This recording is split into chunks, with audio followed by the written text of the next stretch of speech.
Welcome back sa aking YouTube channel. Para sa mga first time lang pang nanonood, please click mo yung Jerry's TV. Anyway guys, wala na ba ito libre lang. Tulungan na lang din sa kapwa mo. Alright, thank you very much po. So topic natin for today's video, Baste Duterte binalik ang drug war sa Davao. Yan guys, siya ng mainit na balita. Nakakadeklara lang itong si Baste. Talagang like father, like son, di ba? So ayon sa balita guys, kaka-start pa lang o mainit-init pa yung pagkadeklara, may patay na agad, 5 na agad guys. 5 na agad ang napatay sa drug war de Baste. So, panoorin muna natin yung balita. Tapos, araw matapos itutuloy magdeklara natin ng war on drugs, ang Davao City reaction, Mayor right? Sebastian Baste Duterte Nobler ayon sa Marso 22, Pasok, Baste. 5 na ang naitalang namatayan ng mga drug suspect. Unang naitalang nasawi dahil nanlaban sa mga otoridad ang isang drug suspect na si Sherwin Familiar Martin alias Win.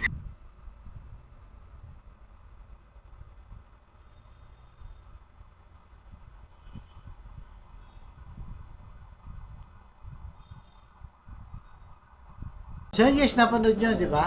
Talagang yung mga namatay guys, di ba? Small time lang. Mga maliliit na drug pusher lang din. Kagaya nangyari sa kanyang tatay, di ba? Na sinabi niya, 3 to 6 months, matatapos na yung droga sa Pilipinas. So may nangyari ba ganun? Wala, di ba? Nag-failed ang Duterte administrasyon. So siguro noon dahil presidente siya, kaya niyang gawin yan. Di ba? Drug war. Pero ngayon hindi na siya presidente at taliwas yan guys. Taliwas yan sa kampanya ni Pangulong Bongbong Marcos. Di ba? Pinagmamalaki niya nung kahit saan sa magpunta. Lalo na ngayon yung kakatapos lang. Di ba? Na pagbisita sa Germany tsaka sa Czech Republic. Na ang sabi niya, yung war on drugs, iba na yung approach, di ba? Hindi na yon yung kagaya kay Duterte na tokhang. Na ngayon, ito na nga, binabalik nga ni Baste. At anong mga dahilan guys? Nanlaban. Isa lang, di ba? Napanood nyo naman. Isa lang ang dahilan. Nanlaban daw yung mga drug pusher na kanilang napatay. So again guys, hindi tayo sumasang-ayon talaga sa mga drug addict na yan, di ba? Hindi tayo sumasang-ayon, masama talaga yan. Pero, di ba, dapat drug lord ang pinupuntir yan niya ng drug war na to. Di ba? So, ano kaya ang ibig sabihin nito? Tila ba paghahamon nito, di ba? Pagpapahiya ba sa bongbong administrasyon dahil nga pinapakita, dahil sinasabi nila na dumarami na naman yung drugs, sabi, di ba? Ganun ang katwiran ng mga DDS, di ba?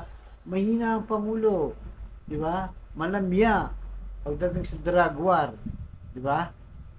So, ano ibig sabihin nito? Hindi siya sumusunod sa administrasyon Marcos, di ba? Gusto niya maiba siya, ipapakita niya, hindi, matapang kami.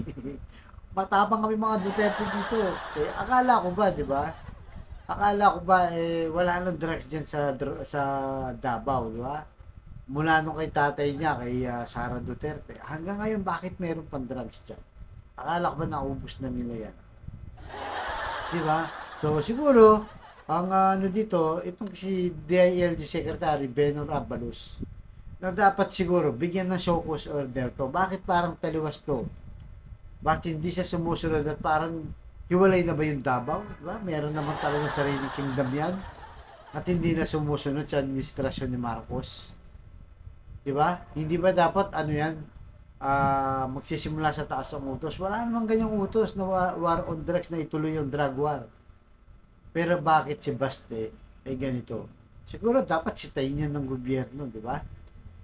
Dapat sitayin yan. Alam naman natin na hindi pa tapos ang problema ng tatay niya sa ICC at itong si BP Sara. Dahil hanggang ngayon, hinahabol pa rin ng ICC at tinihintay na lang yung warrant of arrest. Baka, sabi naman ng netizen, baka gusto sumama ni Baste. Baka gusto niya 3 sila sa ICC, di ba? Kasi ito na nga, di ba, na pinapakita pa mismo sa media yung kanilang gawain na kung saan ay ito nga pinoproblema ng kanilang tatay, di ba? So, ano to, parang inuinsulto ba itong si Pangulong Bongbong Marcos, di ba? Dahil hindi niya na gusto yung war on drugs ng kagaya ng ginawa ng tatay niya na tokhang, tapos sabi niya ang balik niya na wala namang utos sa taas. Di ba? So, kailangan umaksyon siguro dito si Benor Abalos na mas nahawak niya yung mga local government dyan.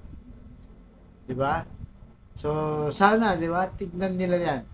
Dahil baka marami na naman ng magiging biktima ng human rights na hindi dinadaan sa proseso, tinitira agad sabihin ng laban, wala nang magagawa tayo.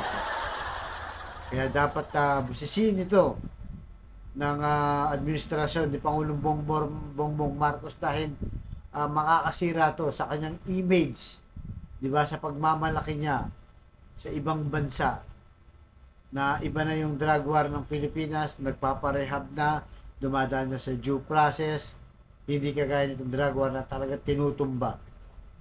Di ba? Tinutumba na lang ng walang due process. So kayo guys, ano sa tingin nyo? Tama ba itong ginawa ni Baste Duterte na ibalik ang drug war ng kanyang tatay na kung saan ay na hinihintay na lang yung warrant of arrest sa ICC? So malaya po kayong mag-comment at ganito lang po.